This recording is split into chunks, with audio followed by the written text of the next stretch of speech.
And the last speaker of the night, he is a young entrepreneur, full of energy and passion about the things that he want to achieve. He has a dream as well, and he found that somewhere along the way, maybe in Nicaragua, where he did an internship years ago.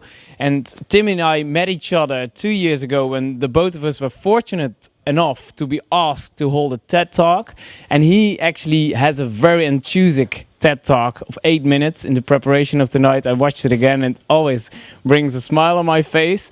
And I shouldn't mow too much grass away for him. I think it's good to give him a well-deserved warm applause. Timmy Vos of the E-Waste Race.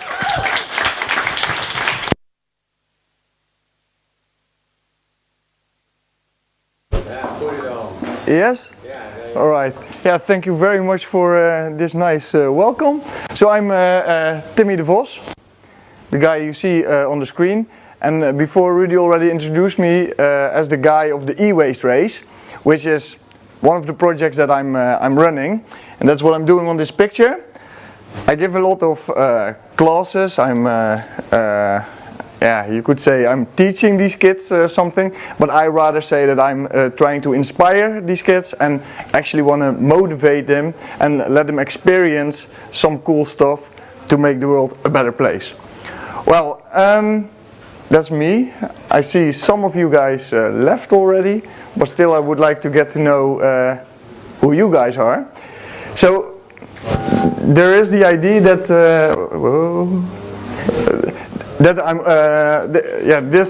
this room is full of quite a green crowd, and I want to check that out, whether that's true. Who of you considers themselves quite sustainable? Who thinks they are doing quite a good job to do something nice for the world? Oh, that's medium-ish, I would say. Yeah, half of you. Okay. Because I think all these small things, Darian already mentioned a few. I think he was quite, how do you say, bescheiden, modest in the way he talked about the things he already did. So if you're wearing a mud jeans, you should be proud of that already. All these small things contribute. So who separates waste? More than 2 streams of waste? More than 3? Oh, nice. More than 4? I see one in the back. Yeah, the man with the beard. What do you separate?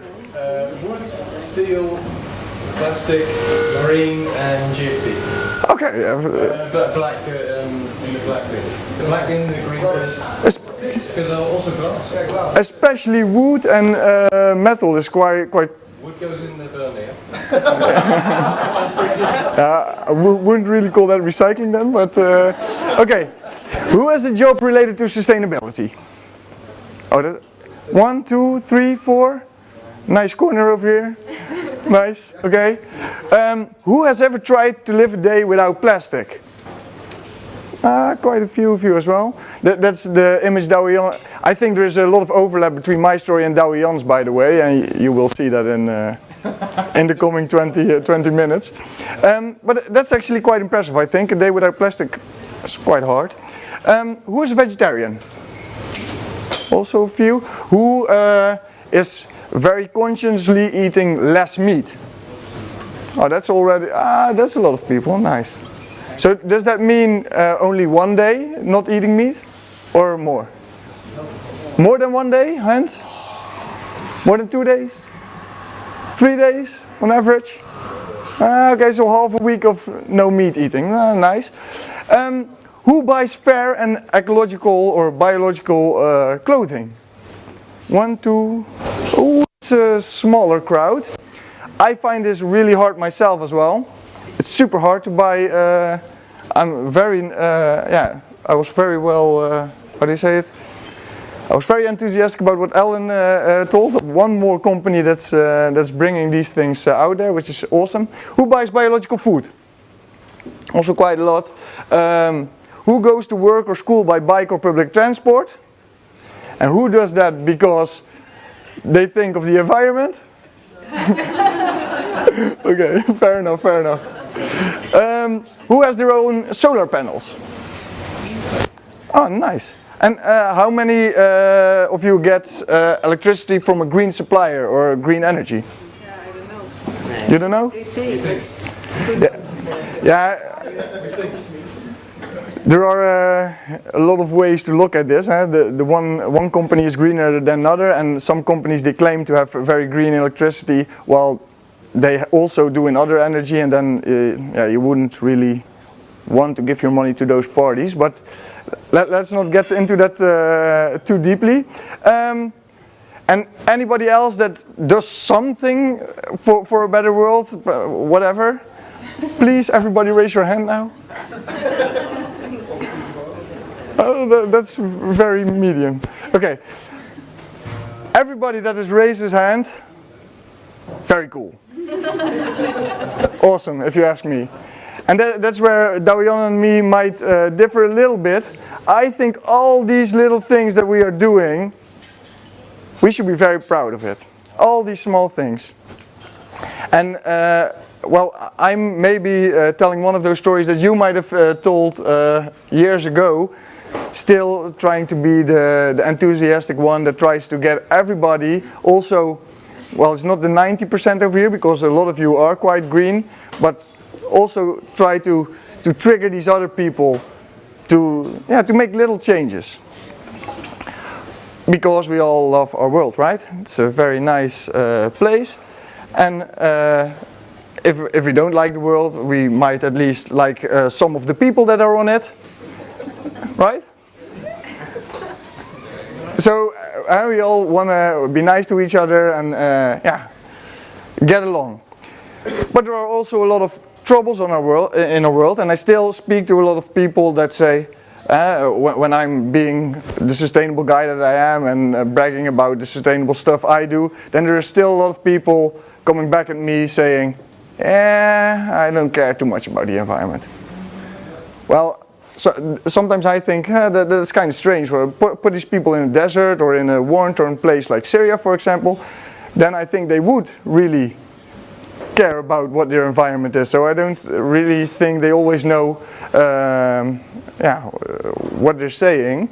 But still, we have to cope with this fact, the fact of the 90% of people that aren't really conscious about this. And I think we should really make that 90% a whole of a lot less, because if we, for many systems, whether it's banking, whether it's energy, whether it's the transport system, a lot of the status quo things will eventually help us get this world into a third. And I think we can all contribute at least to making, because hey, it's not as black and white as I tell it right now. It's not that if we don't all try to change the world, that all of a sudden there will be a doomsday. Neither is there a thing we can do that all of a sudden everybody's going to live happily ever after. It's at least we can all contribute to making this third as small as possible. Because there is already things like climate change, we already have refugees, and all these things are intertwined, and it's a complex world, it all correlates with each other. And that's why I really, really, really believe in this. Small changes can eventually make bigger change, and that's why we should talk about these smaller things. I studied innovation sciences. And for these smaller things, because a lot of people do smaller things, but for these smaller things to actually make a big contribution, we have to tell about them. Alan should share knowledge with other people. Sorry, you're just leaving. With other people that are working in sustainable fashion. If they share knowledge with each other, then that movement can grow, and we as consumers should buy that stuff so it can grow, so it becomes economically feasible. And I really believe in it, but then we should, every little small thing that we do, we should shout it off the rooftops. Yeah. So even if it's as small as wearing a mud jeans, be proud of it. I'm wearing a mud jeans. All right. So I'm lucky enough to be on stage right now, so I'm going to show a few things I'm proud of, and they're super small. But I have sustainable shoes, and the thing I think where you can reach the 90% with is not necessarily the sustainable story, because not everybody is attracted to the sustainable story. If I say these shoes are made from recycled plastic and the rubber comes from the Amazon, but there is reforestation going on because of this rubber, so it's a super sustainable shoe, then I might get to some of you guys. You might think, oh, that's quite cool, but indeed there is 90% that wouldn't care. But this still is a quite cool shoe, right? At least I think it's cool. Do you think it's a cool shoe? Yeah? Okay. Nah, they have other models as well. Okay, I came here by bike, and it's a bamboo bike, which obviously is better for, well, it also, bamboo grows like crazy. It grows really fast, and of course metal doesn't really grow really fast, rather it gets depleted. So this is also sustainable. Besides that, it's made in Kenya by women that are having their own company. It's super awesome. And then the last thing, and this is where I want to get into a little bit deeper. Boss couldn't make it. I'll try to tell a little bit of the story about electronics. I have one of these phones, but as Dawian also already demonstrated, you had all the R's, rethink, reduce, reuse, recycle. Obviously, if you have a phone that still works and does the thing you need to do with it, keep it as long as possible. Please do, because a lot of people, especially young people, I'm a lot in classes in front of young people, and they always want the new stuff. They're talking about the iPhone 7 and all the new stuff. And I read a pretty cool article this week, and it actually said, if you're one of those that buys a phone every 2 years, not because he really needs it, but because he wants to have the latest thing, then they got you well. They got you well. Because the newest models usually don't bring that much extra functionality, they don't bring that much extra status, if you're already caring about it. And yeah, they still got you 700 euros paying for the newest phone. Quite a lot. I rather have this one, which I can repair for I hope a long time. But for me this is also actually, this is for me a bit of a status thing. I want to show the kids, instead in front of the crowd, I want to show, hey, I have one of those phones that is actually contributing to fairer minerals, to better wages, working conditions, and that is repairable. Well, why do I do this? Wait, yes, you didn't see it. How many different minerals do you think there are in a usual phone? 30? Who thinks more than 40? 30, hands. You've seen it. Yeah, you've seen it, but you couldn't count that fast, could you? Okay, it's more or less 46.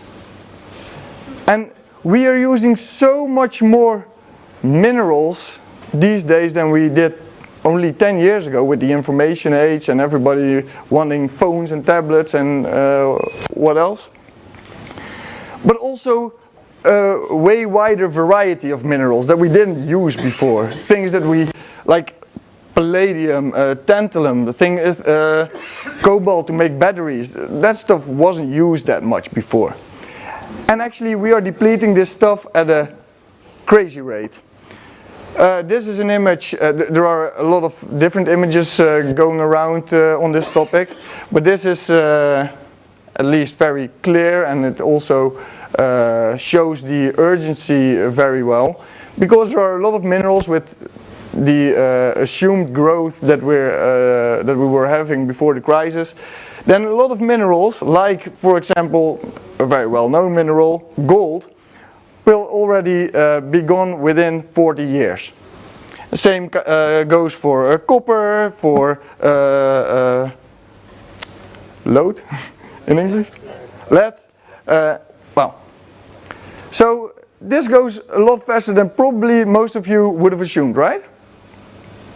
Did anybody know that these reserves were like, I see somebody knowing it in the back, but you're probably one of the few that, did any, hands, did anybody know this? Yeah, obviously. Alright, fair enough. Well, and a lot of these minerals come from places like this. That's why I love the Fairphone. They are trying to get minerals from different places. Still from Congo, this is Congo, but from mines where there are better working conditions, where where there's no conflict. And why does electronic devices, why do they have my attention? Well,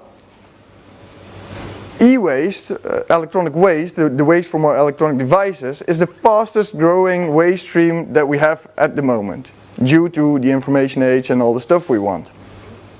And at the same time, it's the stream that's being recycled worst. People are too lazy to go to the Milieustraat, to the, what's it called, the recycling depot. A lot of stuff ends up in your drawers. Question: who has an old mobile phone laying in their drawer that they don't use anymore? That proves it, right? So this stuff is being recycled very badly. And for a lot of people it still ends up in the residual waste bin. Well, you know what happens to the waste in the residual waste bin, I assume. Goes to the incineration plant, and then most of your minerals are gone. Some can get back through, they have techniques to get stuff from the ashes, but most of it's gone. And there is still a lot of stuff, not necessarily from Europe, but mainly from America, for example, still ends up in places like this, and this is also something I hope we don't like to see. Well, so what do I do then? I try to make recycling fun, because the major issue is in collecting this stuff. More than half of it doesn't make it to the recycling place. And in Europe we have quite a good system already on recycling. For a phone, for example, 95% of the material can actually be recovered. So if it ends up there, obviously if you have a completely repairable or demontable phone, then it's better. But for now we don't have that yet. Fairphone is making a nice steps towards that. But at least we can all bring our stuff to the recycling depot. Less than half ends up there. Okay, so I try to contribute to that with my e-waste race. The e-waste race is a competition between schools to collect electronic waste in their neighborhood. And this is quite great, because these kids, they are awesome ambassadors. I give them a class about practically the same stuff as I told you today, only on a different level. And then these kids, for 4 weeks, they go into the neighborhoods trying to collect as much electronic waste as possible. And the one that does best, the school that does best, wins a school trip to, for example, Ontdekfabriek here in Eindhoven, or to Science Center Nemo in Amsterdam. Well, and if that's the reward, they will do their best. On average, we do this in all major cities: Groningen, Utrecht, Rotterdam, Amsterdam, Eindhoven. On average, we collect over 13 tons of electronic waste in 4 weeks with 10 schools. For those who don't have an image, that's quite a lot. Alright. So, well, also makes the kids very happy, and I'm very sure that we contribute to the awareness over here. And if you do it on this age, it will stick. If you're a bit inspirational, I remember it from when I was in primary school. Your regular teacher you see every day, but if somebody else from outside comes for one day, that can actually stick. And then we got a second thing, because the e-waste race is a campaign-y thing. It's 4 weeks, and then we come back the next year. And then 4 weeks again, and we come back next year. But we were thinking, together with Joris Pettersen, who is sitting over there, who is our circular designer, we wanted to come up with something that, that could have a longer lasting impact, that could be in those schools for like the whole year. And then we came up with the e-waste arcades. Same goal, we want to make recycling fun so people actually do it. And we do, this is our first arcade. And this one is particularly aimed at mobile phones. There is one over here, so after the talk you can all have a look. The idea is that kids bring their phones here, they drop it in here, and then they can play a game. I'll show in a sec how that works. And we have the experience from the e-waste race that one school on average can already collect over 100 phones during an e-waste race, let alone what they will do for this machine. Okay, so the phone goes in here. We have built a system that recognizes whether it's a phone or not with sensors, weight and metals that can be recognized, and then you know whether it's a phone or not. And it ends up in our washing machine. This is a very cool detail because we have tried to make this arcade as circular as possible. We are having a leasing system. Is my English very bad? Or, okay. We build it out of completely recycled material. So the screen that's in there, it's completely recycled. The computer is also recycled. The washing machine, which is just a nice touch to the image, also recycled. The wood is all certified wood. There are still some buttons and the intake system that are new, but that's a small part of the whole thing. So we are really showcasing what you can do with waste. So we are really setting a circular example. Oh, it worked in the demo a second ago. Shall we do it quickly here? What's that thing? Yeah. Yeah, we have a little, yeah, you can check it in a second as well, but a little demo of how it works. You throw in your phone, it eats it up, it's processing whether it's a phone. Oh, yes, it's a phone, so you got 3 credits to play games. Your phone drops in the washing machine so you can nicely see where it is, and then you can start playing. Well, this might not seem too attractive for this crowd, but kids like it. Alright?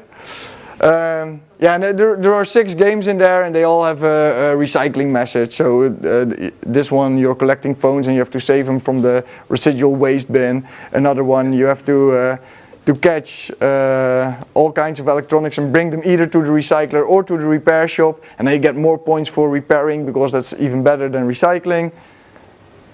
Oh. Well, and this is the way we try to make our contribution, make it cool to actually make other people do a contribution, make a contribution, and we make it fun and easy. You don't have to go to the recycling depot anymore. You can just go to school, which you have to do every day anyway, so it's more easy. And then I want to end my story with trying to trigger you guys to make little changes in your life. This is a machine, also super cool, which is in the central station of Rotterdam. And you can pick different challenges, and this is very much focused on waste. It's called the Scale Down Challenge. And it challenges you, for example, to make your own peanut butter, or to eat more vegetarian, or try insects because they're full of protein and they're really well substitute for meat. And actually, a lot of you guys raised their hands when they were doing something sustainable. And, well, another one is the NPO Green app. Does anybody know this? No? Nobody? Oh, nice. Well, I'll go look for it. The NPO Green app, it can challenge you. I also have it, but I have the same problem as Dawian with this. Then you see a challenge, but really going and doing it is still a hurdle. So actually you should do this together with other people. Just talk to the person next to you if you know her or him, and ask her or him which challenge you're going to do. Are we going to do a day without plastic? Are we going to eat meat less? Or are we going to change our bank to a sustainable bank?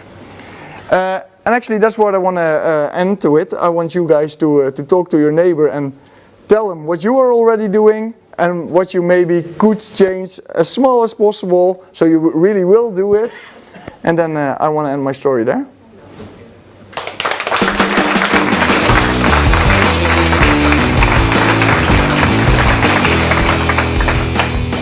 Well, thanks, Timmy. You really didn't change a bit, and that's a good thing, I guess. Very optimistic. You've shown us some very cool projects that would also work very well, I guess, with employees in big firms, and they have even bigger phones, so they can play even longer. And I guess it's untrue that the little games are not suited for grown-ups, because you had me hooked in the coffee break, so we had to start, and sure, you got a bit wobbly about that. So, any questions for Timmy? How did he set up his adventure? How is he making a living out of this? What fuels his engine? I don't know. Any questions for Timmy? Here's one. Yeah. Hi, this is a bit of a tricky question because you mentioned you can collect a lot of e-waste in a short period of time. Mm-hmm. What happens then? I can imagine that the place where you drop it off gets a kind of shock to get so much of e-waste at one time. And what happens with the e-waste? Because in my mind, you're only concentrating it. What's the next step with it? Yeah, we always collaborate with either the local municipality, who already collaborates with the local waste collector. We always collaborate with the local institutions in place, which is very important because I don't have a very big range of trash cans which I can place at the schools, so the recycling company has to do that. But actually the only thing that I'm doing is making sure that the stuff that's still in your garages, in your attics, in your drawers, that it actually ends up in the recycling depot. And from there on there is already quite a good infrastructure in the Netherlands or in Europe. With e-waste, because to my knowledge it's useful. It's a useless product for a recycler, because all those minerals are scattered all over, and it's not doable to get it out. So it's in waste. It's purely waste. Is that true or not? Can they do something with it? Yeah, definitely. Okay, what can they do with it? Recycle it. Unfortunately, I don't have the presentation that I usually show the kids, but there's actually a movie of the partners that we work with. They have, Alan asked for the word, but I forgot it. People with a distance to the labor market. They do the first hand sorting. Then from there on, all the sorted components. Frequencies go to different recycling firms. For example, you have a cool rack which specializes in freezers and washing machines and witgoed. And you have another recycling factory that's very good in recycling mobile phones in Antwerp, for example. And this way it all ends up in specialized factories that actually can get as much materials out of there as possible. The other thing you say is also true. Darian already mentioned price fluctuation for minerals, for resources. And even though they are growing and it's very volatile, still actually they don't really reflect the true scarcity. Otherwise we would pay way more for the stuff we own. And that's actually not an incentive for the recycling industry, because 1,000 kilograms of electronic waste, if it's like bulk, if it's not separated, it's only worth 85 euros, which is not so much, because there goes a lot of energy in recycling it and getting those minerals out of it again. But at least we make sure it doesn't end up in the drawers. The residual waste bins, but it actually ends up at the recyclers. Any more questions, remarks? Here's one. It sounds like you've got a lot of good ideas, and it makes me wonder what's next. We started quite recently with arcades, so first we want to make this happen. Yesterday, I don't think I can talk about it, can I? Okay. Yesterday we were at NS, and maybe we're going to place one or a few at stations, and that's our first thing, getting these things out there so people know what they can do at the arcades. And then next step, we'll see. Okay. conquering the world. But this is maybe a question from you to him. But what could you offer this team of guys that are so hungry to get rid of the e-waste? Because I think there's something behind your question. What's the thing that you could provide them? The reason for my question was mainly because I know it's a group of people who are all very interested in this, and I know people always have more ideas than they've actually implemented. So that's why I asked. And there's not a longing to help them, to collaborate with them. Well, I suppose everyone has their own sort of things they're working on, and that's a good thing as well. You cover lots of different areas. Politically correct. That is also supposed to be my ending, that everybody can contribute in their own little way, so with whatever. By exchanging it, yeah. There was another question. That was really Mr. Environment, I guess. He wasn't with his hand up in the air for like 40 minutes. You touched on it briefly, but you said you were also encouraging people to use the telephone as long as possible. What do you think is the easier message to say, recycle or actually use as long as possible? With this project, I'm indeed quite focusing on the recycle part. Knowing that people won't recycle or throw away the stuff they still use. And I'm at least with the e-waste race, I'm first incentive is to make sure it doesn't end up in residual waste. But during my lecture for the kids, or I won't call it a lecture, during my talk for the kids, I definitely tell them that I try to keep my phone as long as possible, and I want to make that sound cool. Don't know whether that always comes across, but at least I try. And that's what I encourage you to do. That if you do anything sustainable, whether it's if you still have a Nokia in your pocket, for example, please tell everybody and tell it like it's super cool, because it is. Clear message. Douwe-Jan, would you like to join us? Because then for the last part of this evening, we have still some more room for the discussion, maybe between the speakers as well. And maybe that's one very first question before the audience can burst loose. How do you view this young guy going around schools, being so energetic, praising everyone for the even the small bits that they are achieving? How do you view this? Well, at least he made me think I have to go tomorrow through all my drawers to find all these phones, because probably I have 5 or 10 with all the kids in the house. So I will look them up. The other thing is the question, what's next?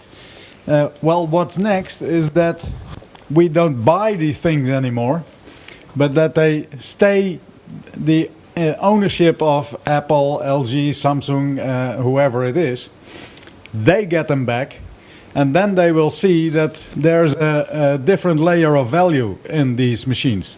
The first layer of value is a second market. So your iPhone, when you buy it new, it's let's say 700 euros. When you bring it on the second hand or on the second market, maybe you can get 200 or 250 euros. In the third round, maybe 100. But when you come into the recycling, as you said, then it is about €1. So then companies will start thinking, how can I earn money with my machine longer than normally? And they will try to get all the resources that are in there that they need also for the production for the new machine, for the new thing. They will try to get it back. And Apple already started a factory in Tilburg. Breda, I think. Breda? Well, somewhere over there. The Leon. From Amsterdam, it's all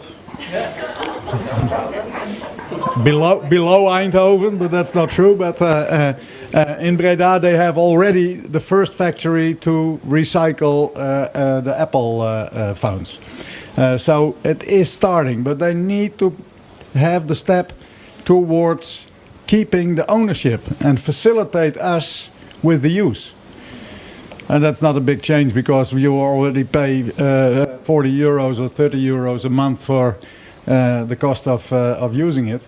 well, let's make it 35 or 45, and then I don't have the ownership, and they keep the ownership. For me, that's fine, because otherwise it will end in my drawer. Oh, by the way, the drawer.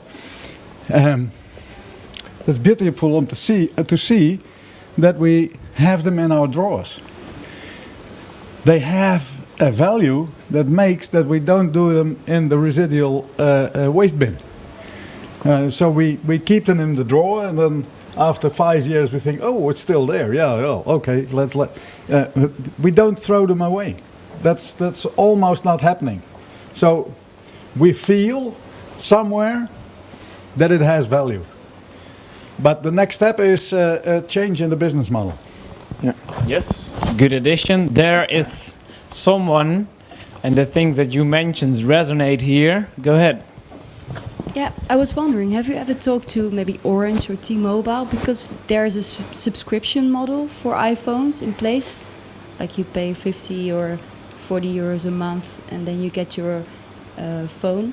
Have you ever talked to them, and have you ever inspired them to maybe reuse the materials after No, the subscription? I haven't directly spoken to those parties. We do talk to the company that actually takes away the how do you say, the responsibility of those producers and those telecom companies. So all these producers or people that sell contracts, they have the European obligation to make sure that stuff gets recycled and gets back in the loop, but they outsource it to another company, and we talk with that company. And as a result, what does it lead to? Well, they fund us, so we can do the thing we do. And I would like to reply on what Dawian said, because I took some things out. I totally agree with what Dawian says, that the system needs change, and there are actually already quite a few nice examples also for the electronics industry. For example, we have headphones now from, they're called Jared Street is the brand, they're from Delft indeed, and it's a leasing model, and as soon as something is broken you can just give it back, they'll fix it for you, and you can continue leasing. Also for washing machines, it already exists. Company bundles, also young entrepreneurs, you can lease washing. So that's a small thing that you could already look into. If your washing machine is almost broken, start looking into the leasing constructs. They are already out there. We had discussions with Vodafone, for instance, on these issues, and they try to make a step in that direction, but they just missed the point. So they made it a lease model, and lease model is extended ownership. You pay the lease price, and in the end, you are the owner. It's just a loan that you have with, let's say, Vodafone or whichever other company. And now they have a problem with the financial institutions that they did not make that clear to the clients. And that's why we don't talk about leasing, because leasing is extended ownership. We talk about performance-based contracting. It is a fee for the use. That's what you want to pay, a fee for the use, because you are interested in the use and how the thing works, and what they do with it, that's their problem. And they can handle that far much better than you can. But we are discussing it with the Vodafones to get steps further, and also with Apple, but well, stupidly enough, Apple doesn't listen to me yet, but I keep on trying with the power of one, you never know. Thank you. Ladies and gentlemen, with respecting your time schedule as well, we're gonna wrap it up, but these two speakers will be here as well, so please stick around for having a drink. Ellen left as she had to tuck in one of her baby children because they started to moan that she was way too often in Eindhoven this week. She will be here tomorrow though to provide a lecture, which is at 3:30 here at the library. It will be in English. There's another opportunity upcoming Sunday at 2 o'clock, and that will be in Dutch. This is all being filmed and live broadcast, and you can view it back on citytv.nl. And if you're very curious for more programs, you can also visit the website of this library with the programs. It's in Dutch, bibliotheek-eindhoven.nl, and there you'll find more programs to see what's coming up next on these STEAM evenings. As said before, for now we're going to wrap it up. We have Douwe Jan on this side, we've got Timmy on that side. They're both very enthusiastic about the topic. Please, last round of applause for these two guys. Thank you.